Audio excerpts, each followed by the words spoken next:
Welcome everyone to the L7C podcast, Dragon Ball edition. You know what that means. We're going over Dragon Ball Super Manga Chapter number 72, and we have the Dragon Ball expert Mitch Oso with us. How you doing today, sir? Oh, I'm excited, man. I'm excited. Simple as that. And then I'd be remiss, every Dragon Ball Super chapter, which means it's another either a day before, day after monthly birthday for your son, Cooper. So I always got to throw that out there when we do these chapters since it was so close to the day. Yep, he is he's growing up fast and pretty crazy that 3 months ago, we were introduced. Just time flies. You got to make sure you check your watch and check the calendars because before you know it, whatever you got circled on that calendar will be long gone. So cherish every moment. Right. But yeah, man, you're excited. I'm super excited. Let's go right into it. The chapter came out. This was the first chapter, and I think years that we had no spoilers, none from Dragon Ball Hype, and Zyro, Geekdom, Unrelenting Gaming. Like the day before, there was nothing. So me and you on Wednesday, we were just like, there's no spoilers. Like, what the hell is about to happen? And you said it right. It's either going to be really good or really bad. And this chapter has every Dragon Ball fan and expert talking about it. So, Mitch, let's go right into it, man. Do the typical breakdown of the chapter. Alrighty, so this chapter I would say is broken down into one single part. It is not broken down through different storylines. The focus is all on Goku, Vegeta, and Granolah. Simple as that. So it starts off, the previous chapter ended with Goku, Vegeta traveling with Mackie and Oil to Planet Cereal and all the other fun jazz. And they arrive 18 days later, and Goku and Vegeta get off the ship, and they look at the planet, and kind of surprised Vegeta is that the planet is peaceful, and they guess were surprised that Granolah just wasn't destroying everything. Mackie points to the location roughly of where Granolah would be, which is on a mountain range far out in the distance. So Goku states that he doesn't sense anyone with any massive energy, and Vegeta remarks that he must be suppressing it. That's what they do, and they fly off. Mackie and Oil are staying back at the ship. Well, not necessarily. Mackie tells Oil that Oil should go and observe the fight that's about to happen, and she is staying there at their location where they landed because we see that Alec and Gas are on their way to the planet, and they arrive actually at the planet. They're just kind of in orbit, and they have one bit of dialogue. And Alec says that he hasn't been there for 40 years, and Gas states that that his planet or his memories of the planet are not particularly good ones. And Alec says that it's been a long time since they've been there, so it won't be like the last time.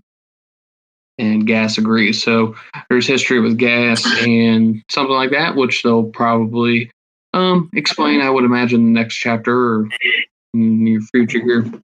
And goes right back to Goku and Vegeta. They're flying to the mountain. They're looking around the planet. Goku makes a remark about the ruins on the planet from the Cerealians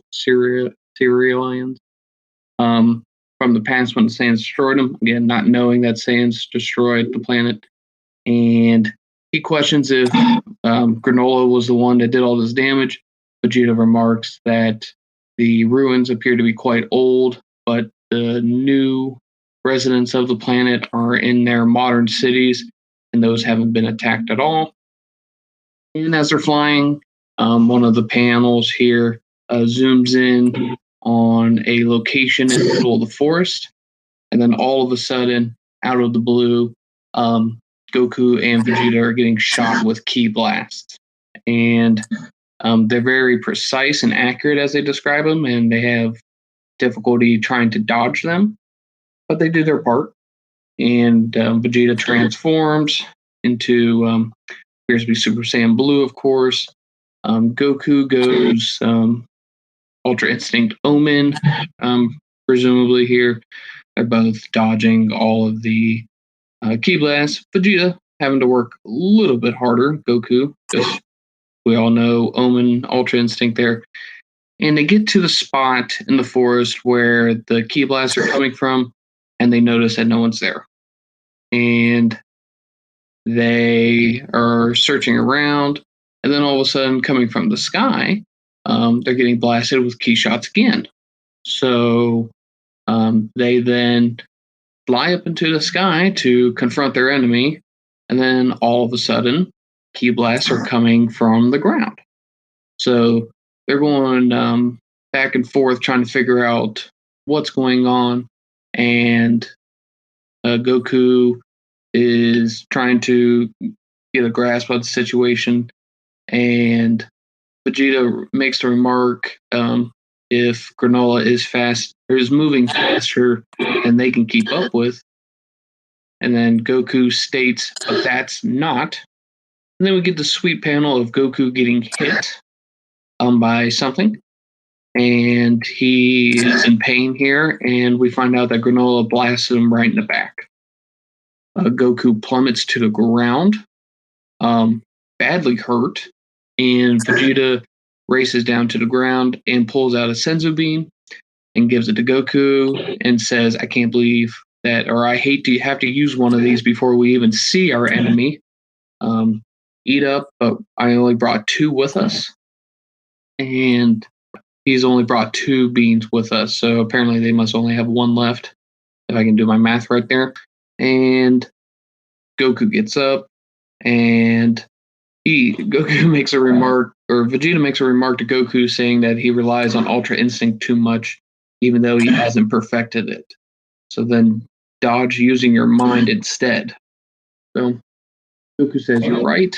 He goes Super Saiyan, and I think it's actually yellow Super Saiyan. I can never tell. Yeah, because I think I stated that Vegeta was in Super Saiyan Blue. I think it's just regular Super Saiyan, but you're right. It is Super Saiyan because remember, you'll go later in the chapter. Granolah says golden hair, now red and blue. Yep. Good point there. And they're in the forest again, and Goku finally senses where Granolah is, and he shoots a Ki blast right into the forest.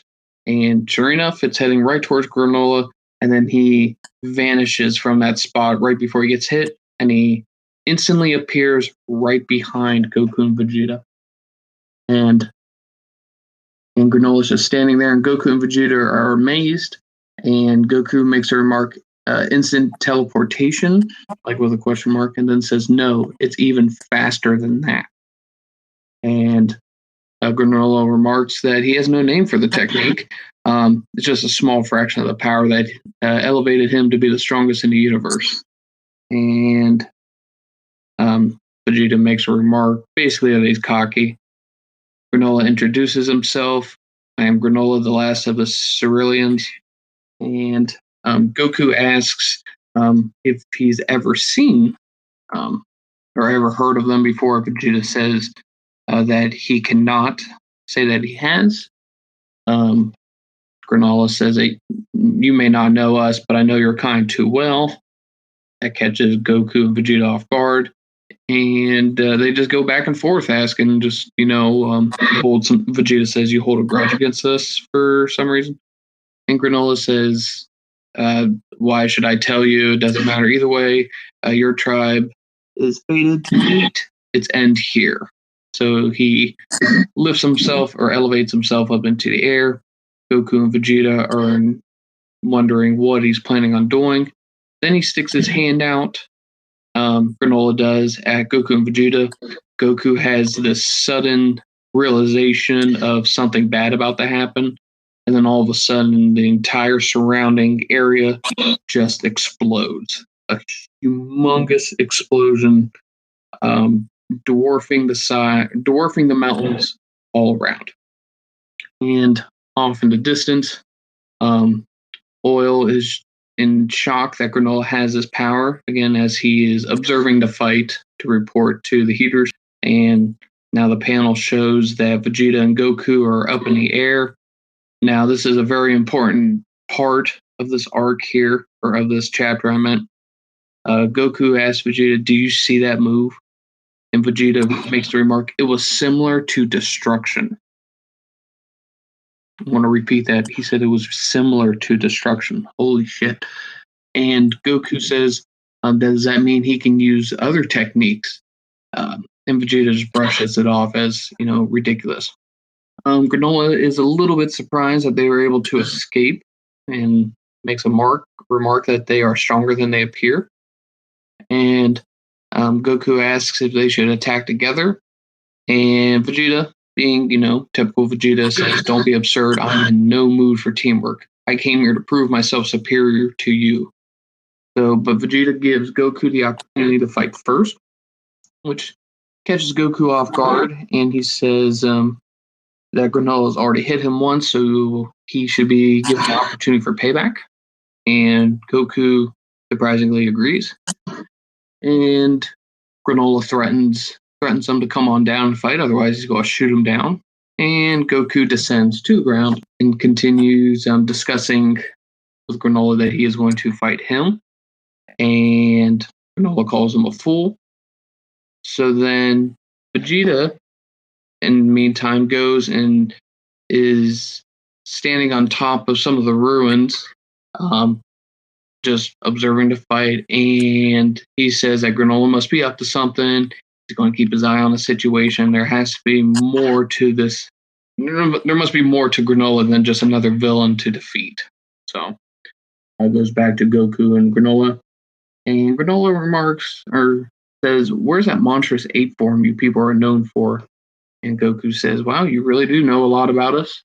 Granolah says it's based on all of his horrible experiences. And Goku says that we can't do that transformation anymore. And then he transforms into Super Saiyan God and says, "This is what we do." And Granolah is just kind of observing. First golden hair, now red. All you Saiyans had black hair. Goku talks about it, and Granolah basically doesn't care. So then they start fighting, and it's a pretty intense beginning here. Granolah is fast. He is precise. Whenever he attacks, he is trying. He's using his hands. He's pointing his two fingers, his pointer finger and his index finger, trying to stab Goku with them. And Goku is dodging. Granolah just keeps attacking, and so on and so forth. And Goku can't find an opening, as he states, to attack Granolah. So then he goes Ultra Instinct Omen while in his Super Saiyan God form. And he starts dodging everything that Granolah is tossing his way. And Vegeta makes the remark that it must become more accurate when being used with a Super Saiyan form, which is cool and whatnot.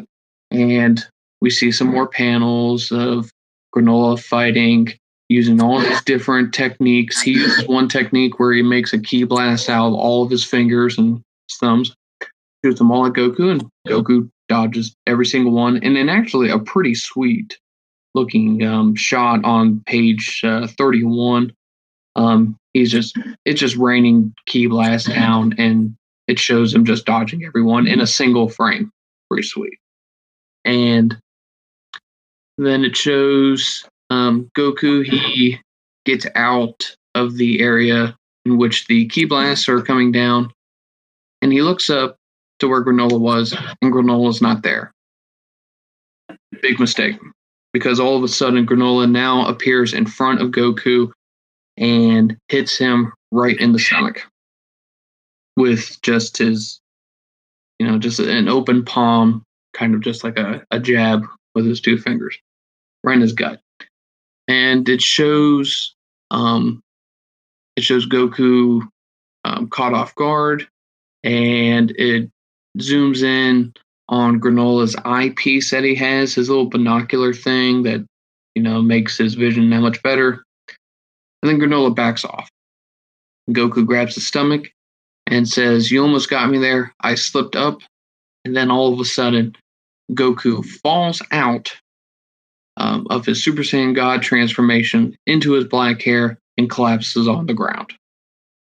And Vegeta's in shock, Oil's in shock, and Vegeta remarks that he targeted Goku's vital points again, and asks how is he learning Kakarot's or Goku's weaknesses so quickly. And Granolah, looking at Goku on the ground here, states, "Your reaction time is incredibly fast. I can tell that your body moves on its own before your brain even processes incoming attacks."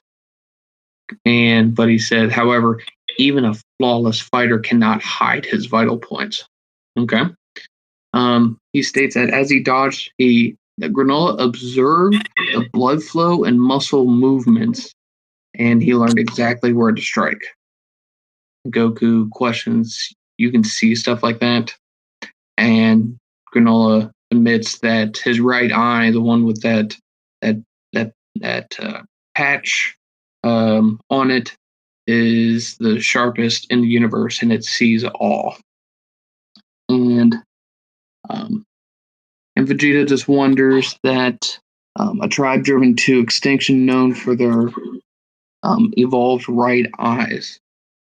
This is starting to sound familiar. So Vegeta is now recollecting something in his past that reminds him of these Ceruleans. So then he looks down to the ruins, and stuff just starts clicking more in Vegeta's head.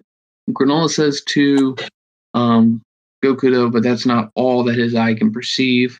It also can reveal that Goku is concealing his power.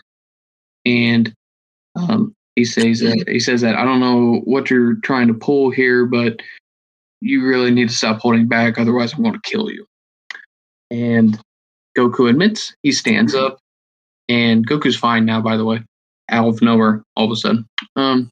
He says that he even has a stronger transformation, and Granolah tells him to hurry up. Just hurry up. As long as Vegeta is still alive, he can just extract Frieza's location from him. It doesn't bother him which one he has to kill. And Goku is confused as to why he wants to know about Frieza. And Granolah says, "Don't play dumb," and then admits that he sacrificed his lifespan in order to take revenge. So I won't let you waste my precious time here. And Goku says, "Revenge? Hang on, I thought you were the bad guy." Granolah wants no part of this conversation and tells him to shut up. "You're going to pay for your crimes." And then Granolah powers up to something, and he develops an aura around him that Oil is acknowledging as well. And it catches Goku off guard because he can boost his energy that high. And Granolah just, keeps saying that he's the strongest in the universe. And Goku thinks he's overconfident, but oh well. And then Goku transforms into Super Saiyan Blue, and Granolah doesn't care what its name is. And then they go back fighting against each other. And it's a pretty good fight, just beating up the mountainside, whatnot. The Sugarians, I think that's the race that occupies this planet right now. They feel the tremors from the fight, and they're wondering what in the world is going on. Goku and Granolah keep fighting. It's pretty intense, and it seems like it's evenly matched. No signs that one is having an advantage over the other. And the last little bit of the chapter here ends with Vegeta not observing the fight. He is looking around the ruins, and he puts his hand down on the ground. Vegeta is standing in the footprint of a great ape, and he says, "Yes, I see. It's all making sense now. I think I know who he is." Then chapter ends. Thank you.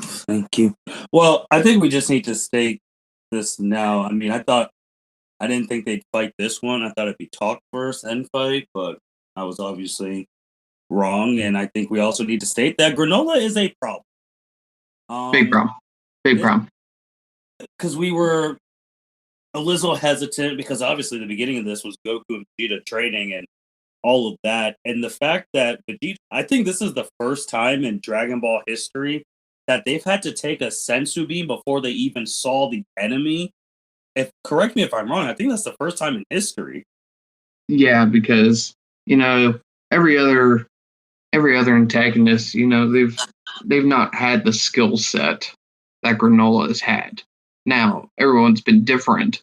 Not saying one was better than another or whatnot, but I mean Granolah has shown maybe that he doesn't have instant transmission, but he probably has instantaneous movement. Like what the Supreme Kais use to get from point A to point B. Because, I believe that's a technique that's faster than instant transmission, because you don't have to focus on a person's key like Goku's instant transmission. Instantaneous movement is just that. You think of where you want to go, and then bam, you're there. So, Granolah he's giving them the work, and it's intense. It's super intense. Like what you said, he's an issue. Like page 13, when I first read it through, I think I've read this thing like 5 times already today. When you see Goku shoot out, like I almost thought he's coughing out blood. I'm like, did he just get sniped in the head? And obviously he got hit in his neck. But the fact that ki blast was so strong to knock out Goku, like post-Moro arc Goku, down to the ground, that Vegeta had to give him a sensu bean. I'm like, oh, this is a little problematic. And yeah, like he dodged with his instantaneous movement. I'll just say super instant transmission till we officially know. Mm-hmm. So basically has that, and then he has his version of Hakai destruction, similar, because he just got these moves after he made the wish. So it's like, so he's faster than them. He has his own like Hakai thing, potentially. And we're just like, okay. And then obviously Goku starts it off like Super Saiyan 1 and then goes to Super Saiyan God. And he mixes Ultra Instinct with Super Saiyan God, which at the beginning we didn't think was possible. Like, we were like, is Ultra Instinct going to start mixing in with the Saiyan transformations? And I found that, I was like, I don't know how Granolah was going to beat him then. And then obviously Vegeta was like, so Ultra Instinct becomes more accurate when in conjunction with the Super Saiyan form. But isn't that an antithesis to what Whis said? Because the Super Saiyan form is based off rage and the Ultra Instinct is based off calmness. But Vegeta just said that Ultra Instinct was sharper mixed with the Super Saiyan form. So wouldn't that contradict what Whis has already said?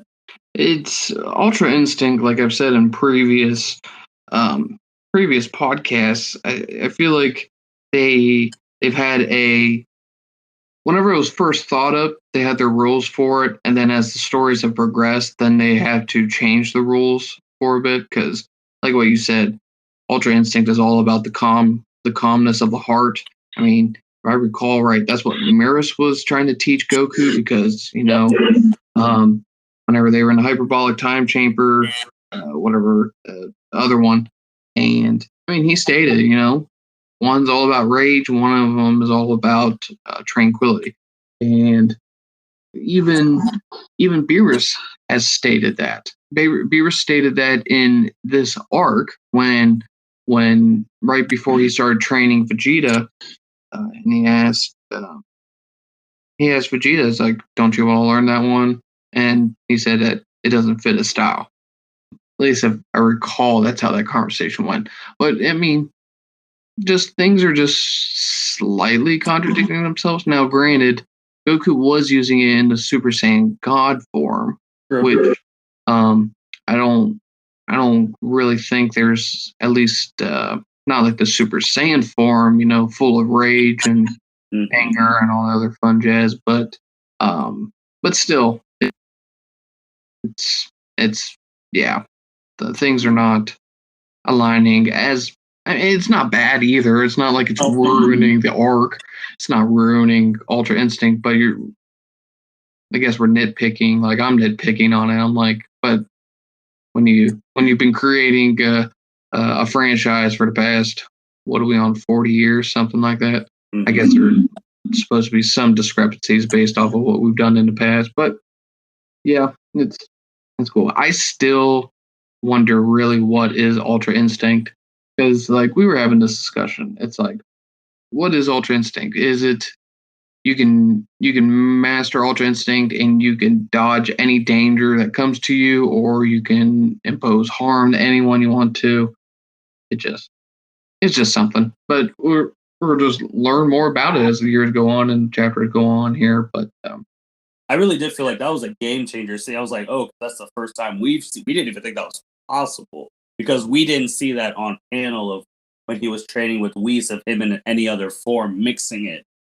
Super cool. It's kind of like whenever we saw Kaioken and Super Saiyan Blue. If that made the fight with Hit, at least in the anime, it made it must see television. So I mean, it's cool that they're combining them together. Just whenever we get into the what is what, maybe we should stop thinking that far. But that's not us, of course. I hope it's officially put to bed that it's not a Saiyan transformation, because that argument from CBR, who are idiots and will say like, oh, Ultra Instinct, the strongest Saiyan transformation, but no. But Granolah hitting Goku while Super Saiyan God and mixed with Ultra Instinct with that precise hit, and it's like, that was regular Super Saiyan, wasn't it? No. He was just Omen. Yeah, he was just Omen. He hadn't gone red yet.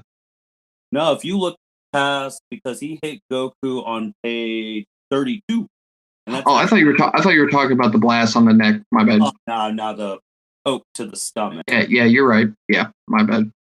And it's the fact that hit knocked him out of Super Saiyan God mixed with UI. Well, imperfect UI. Like, he knocked him out of that back to base, and like, we were all like, what is happening? And it's crazy because this is Granolah's first time ever seeing Ultra Instinct, and he was able to dissect it. He even said, like, I can tell it moves on its own. Like, like, that's crazy that you've seen it one time, and this dude knows the principles of Ultra Instinct. And we're talking about a guy who they're fighting who can see blood flow and muscle movements. So he learned exactly like where to strike. Like that. It's almost like, man, how's UI even going to do anything if you can dodge, but he could still see your muscle movements and blood flow? What are you going to do against that? It's dangerous, but isn't that, at least in terms of the anime, isn't that the same as what Hit was doing? Hit was anticipating muscle movements and hitting vital points. And then, granted, Goku figured it out real quick. I don't see Goku figuring this guy out, especially since it appears as though it's not just like Hit has time skip. I mean, I would venture to say that Granolah knows every single technique in the universe, and he doesn't even know their name. He just does it. And then Vegeta drops the line about the tribe driven to extinction, known for their evolved right eyes. It's starting to sound familiar. I'm already going to say this now because a lot of the anime world was poking memes at that, because that's exactly how, to shout out to Naruto, the Uchiha clan, one of the top clans, that's how they all got extinct, because of their eyes. So that was actually kind of funny that I'm seeing the memes on that on the internet. But when Goku powered up to Super Saiyan Blue, our favorite transformation on the podcast, I'm surprised that Granolah didn't say, dude, I already know that's not your best form, because Goku's best form is MUI White, which I'm still kind of shocked that. I mean, I guess I'm happy that the other forms are being used, but I'm just surprised that he just didn't go Omen and then see what he can do and then just go White and end it. But he's going Super Saiyan Blue, which is, I mean, the history of Blue, it's going to lose, but maybe when he mixes UI with Blue, that might be cool. But this is tough, man, because Granolah's already like, we're already thinking that Goku's going to have to go MUI and take this dude out. If he can. Like, I don't know, man. This is a little rough. My focus now it's on Vegeta.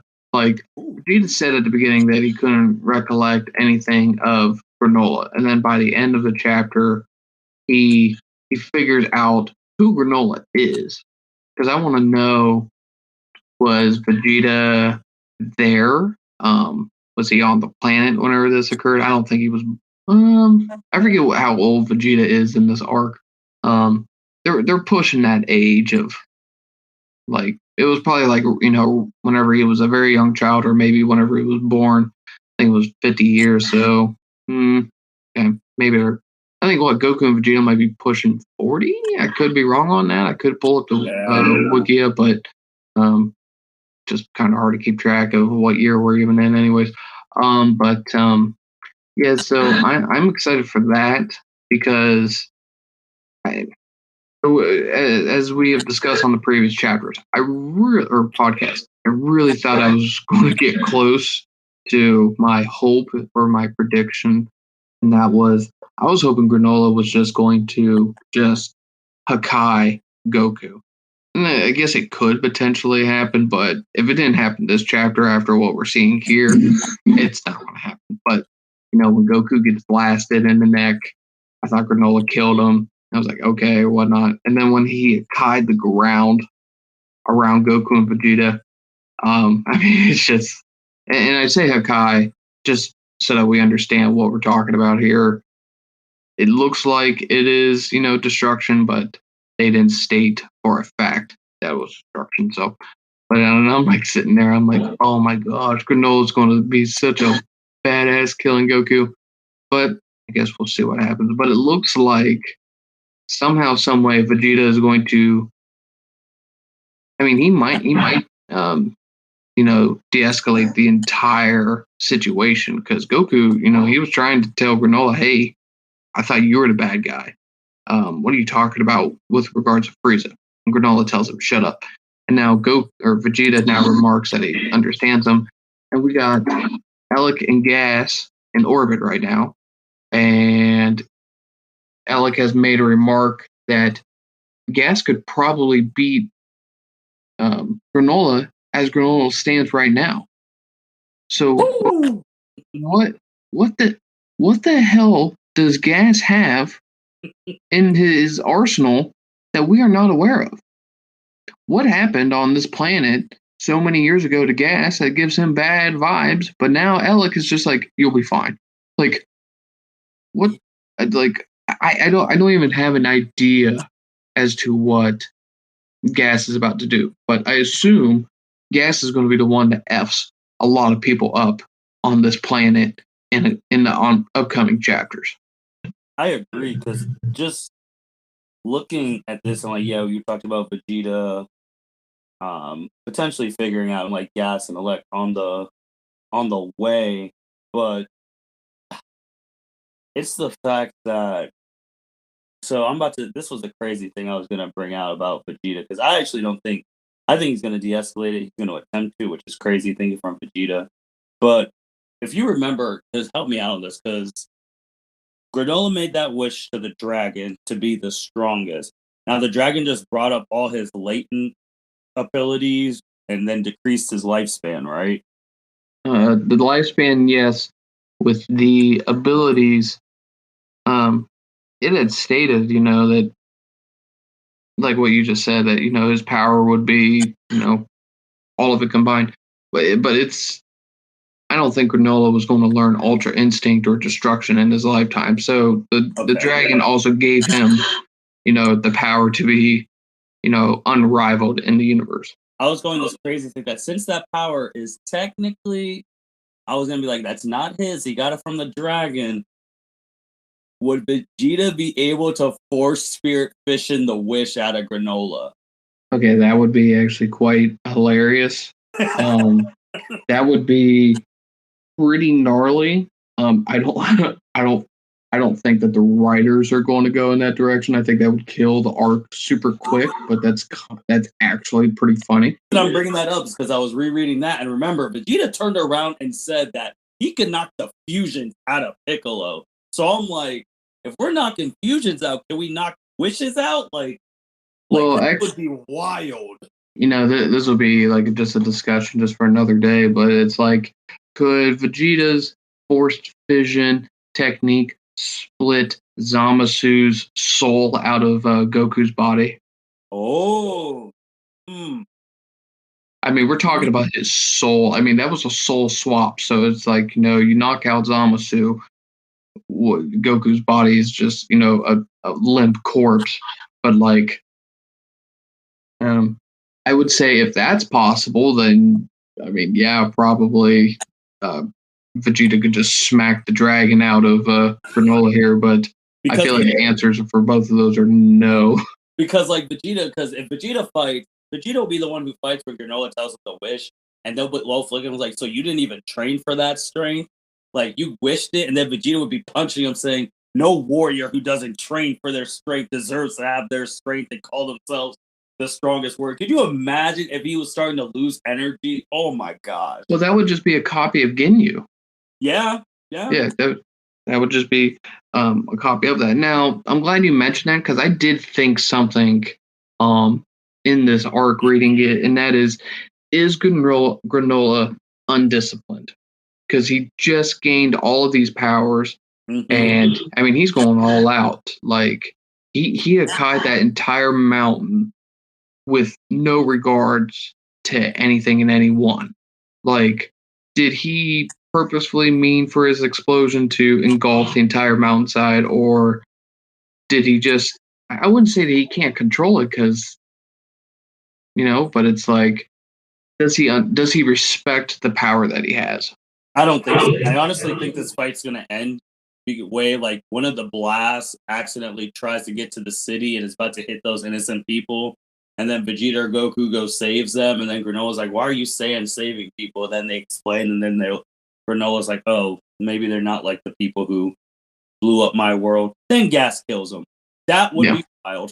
I think you could be right with your prediction. Goku and Vegeta save the Sugar Ants. But I think Gas is not going to kill them. If he's going to kill anyone and turn this arc upside down, Gas is going to go kill or capture Monado, the Namekian in which Granolah lives with, or at least they're going to gather the Dragon Balls first, make a wish of those two, and then kill Monado so they can never be used again. Because that is how then they're going to piss off Granolah. And then Gas is just going to stomp everyone and everything. This is good stuff. And I guess another thing, where's Frieza? He was mentioned this chapter. Where is he? I'm getting. Maybe it's because these chapters come out once a month. It really needs to fix itself. But like, I'm getting tired of no Frieza. We mention his name every freaking second. But just show me sitting on his throne. He doesn't have to say anything. I only need one screenshot. I don't need anything else. Show me that the guy exists, because for all I know, he's dead. Because like there's just nothing going on. Yeah, when I was like, I'll get the other location of Frieza from the other. I was like, dude, I don't even think they know where he's at. Yeah, they don't know squat. But chapter was something, man. Like they really delivered on this. There was a lot more action than I definitely thought that they would definitely have. And Granolah is really showing that he's the real deal. And I'm kind of mad, even post free wish, we could have had Granolah on Universe 7 during the Tournament of Power. Yep. I'd be willing to I'm trying to think who he would replace. At least Krillin? Yeah, at least. Could you imagine? Like, I'm trying to think Krillin or Tien. I think it'd be Tien because Krillin would be there with his wife. Yeah. I think Tien's stronger, though, than Krillin. Oh, yeah, I do, too. But just think about it, that Granolah, Frieza, and the Saiyans working together in the Tournament of Power. Like, oh, my God. And Granolah would be like, I'm going to win this tournament so I can wish back my, like, race. Like, it would be wild, bro. Like, because he's able to see stuff with that eye, which we didn't even know what that eye could do at the beginning, and now we're just like, oh, this is the kind of OPI we got here. Thing is if Gas is so powerful, I mean, he should have been in the Tournament of Power. Mm-hmm. I mean, as these chapters progress, these arcs are showing that we didn't give our A team to. I mean, can you picture, like, if you recasted the Tournament of Power, some of your ults that you would put in there. So you'd probably remove Krillin, you'd probably put Moro in there, you get rid of Tien and you put Granolah. You would get rid of, probably what, 18, or Piccolo, maybe Piccolo. And then you would put in Gas, and again, this is under the assumption that Gas is just about to just obliterate everyone. That team would be. I mean, I'm starting to wonder who would be taking out people. To be honest, too, I would even go further because this is Dragon Ball. They'll find a tracker. I trade one of them for someone on that team for future Trunks. Yeah, like that. I don't, man. That Jiren would have to start fighting early. I would really love to see, some of, just based off of their skill sets, I would love to see Granolah, versus like a Hit. I think even before the Wish, I think, Granolah just has these like skill sets that would make it pretty cool against Hit. But post Wish here, Hit would just get, just beat up. But it would be sweet, Hit would try to use time skip. That little eyeball of Granolah would just read him out like a book. And or maybe it wouldn't. Maybe it can't process time skips. So then who knows if that advantage would be given. Moro versus Jiren. I know people in the fandom have already talked about that, but I mean, just recasting the Tournament of Power, that'd be pretty sweet. I hope Jiren's training right now, man, because you already know the fandom's going to be like, the Granolah right now beat Jiren. Yeah. Like, I know that's already out there now because this dude, I mean, right now he's had the advantage on a post-Moro Goku who has mastered UI level 1, whatever they're calling it, and could use UI and Super Saiyan forms, and he is going toe-to-toe with him and getting the advantage. And we've said that we think mastered UI Goku right now, post-Moro, is probably the strongest mortal at the point with that in mastered UI. So if he goes MUI white next chapter and Granolah gets the advantage, I mean, you already know next month we're going to be talking about, we put MUI white in the dumpster, or is it too early to say it? Eventually, MUI 1 is going to be, it's going to be crap. So, I mean, it's just, Goku eventually is going to make it more accurate, unless that's the thing. He just, makes it more precise, and that's all we ever see. If they ever tell us, oh, you unlocked MUI 2, then it's just like eye roll. Just keep it as MUI and just make it better. And Super Saiyan 4 MUI. If I could see it mixed with Super Saiyan forms, that's my new dream. I'm ready for Broly to figure it out. I'm waiting for him to somehow be so powerful that he takes the legendary Super Saiyan transformation and all of its rage and completely masters it to where there is no rage anymore. It's just power up. And then he uses Ultra Instinct. And you want to know where that's going to... I'm going to see that. I'm willing to bet I'm going to see that in Heroes. Because Heroes does that kind of stuff. They do the most outlandish, outrageous kind of things that we've always wanted to see. And they just slap it in their 6-minute episodes. And just pisses me off because I know the writers are listening to us. And they're like, well, we're not going to put that in the official canon, but let's stick it in Heroes here and tickle everyone's feelings. It's stupid. That's so frustrating. They put out 2 new episodes every month here, and we're just wondering who's going to be the new villain in this movie that's upcoming, and that's a conversation for another day. We do know the movie's coming. We're going to hold that for its own individual pod later in the road, maybe in a couple days, because this chapter really exceeded my expectations. And Mitch, I know you are a guy who does like to read like the spoilers because you want to know what's going on, so you have your opinions and all that stuff. How did you feel not getting any spoilers though this time? It sucked. It sucked. I love spoilers. I love reading things before I see them. It's a weird hobby of mine. But before I go in and see a movie, I prefer to read the plot. I enjoy knowing what's going to happen, so I don't sit there and wonder and ponder on stuff. I can just enjoy what's being presented in front of me. I know.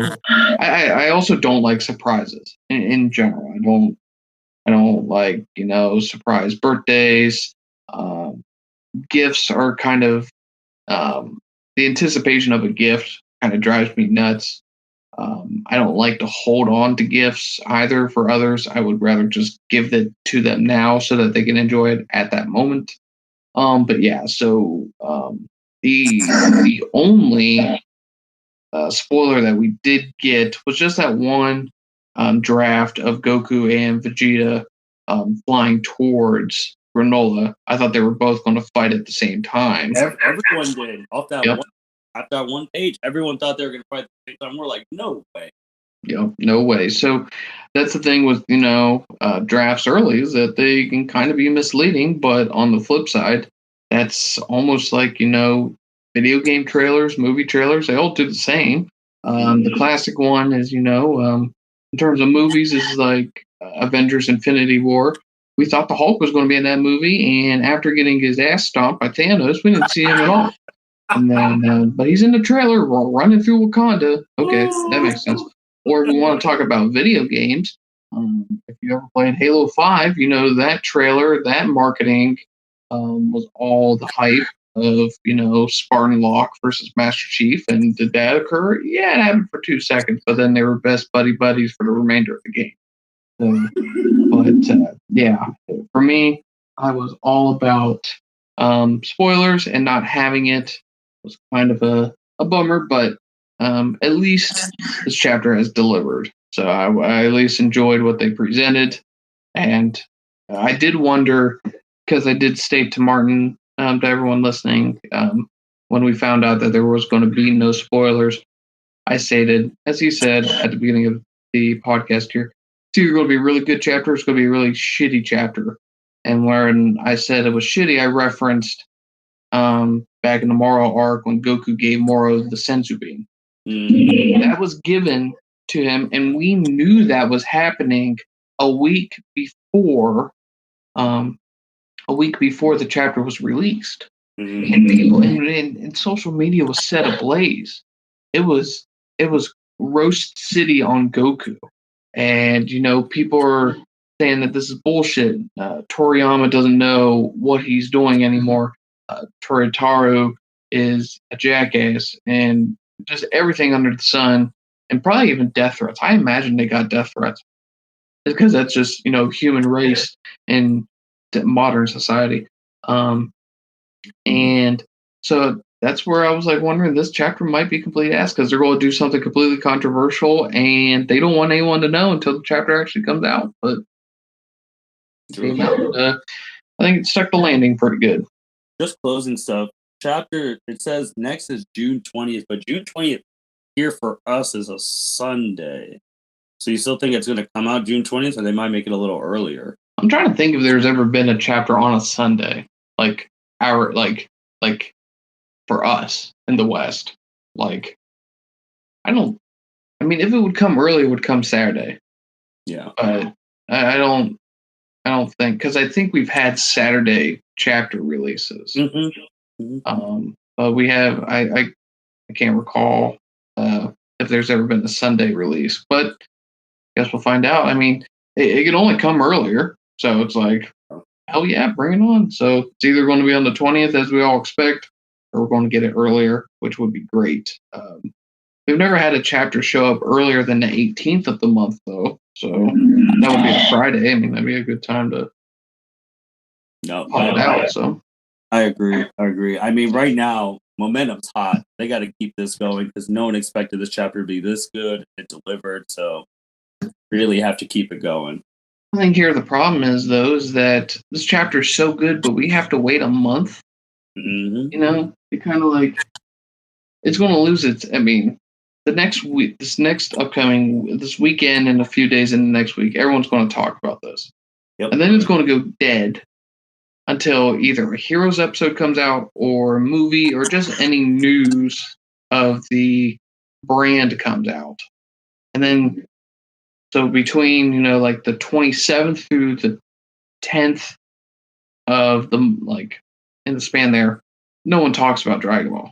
I think also creators of let's just say anime for right now, they don't say it, but they lean on people like us who make content, or the top of the TV content of Unrelented and Geekdom and Saiyan Scholar, because I mean, we're making this episode right now about the chapter. We're going to make another episode a couple days about the movie.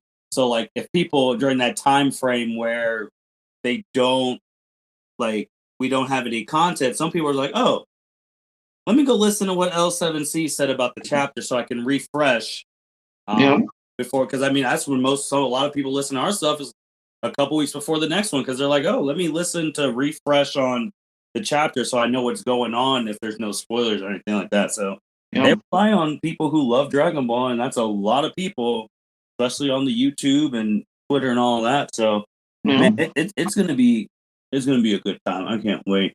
Mitch, you got any closing things you want to say? Shout outs, the usuals? No, not today. Just thanks for everyone for the support. Continue to appreciate everything that you guys do for us. Just like, subscribe, tell your friends about us. I mean, just we appreciate all your support, and if you're on any sort of social media or whatnot, leave a comment or and just get socially engaged. And we appreciate all of you guys. Really do. Oh, shout out to Justin as well, our producer. He does a fantastic job listening to my BS. And whenever he produces any beats or whatnot, give him a listen, give him some love, and give him a shout out in case maybe he's looking to explore and branch, and who knows, get his tapes out there. So don't be a troll, because I'm after you. I'm not. I don't play games with trolls. So just so you know, that might encourage some people to be a troll, but I don't care. I will get the last word in. You will get tired. I don't care. But yeah, besides that, same stuff Mitch said. Thanks everyone for listening. Make sure you like, rate, comment, subscribe. Thank you, Mitch, for being on. This chapter definitely delivered. We're gonna be excited for the next chapter. We are gonna talk about the movie. We do know it got announced, and we're gonna have our thoughts on that in the coming days, because that deserved his own podcast. And we did talk about Vegeta, and maybe on that movie one, we might hit that Heroes episode, because Vegeta had in our opinion, a very sweet transformation. It was freaking sweet. And where that could potentially lead, maybe the real, I don't even know if I should call a Super the real one. Technically, Heroes is the real one. They've been going on longer.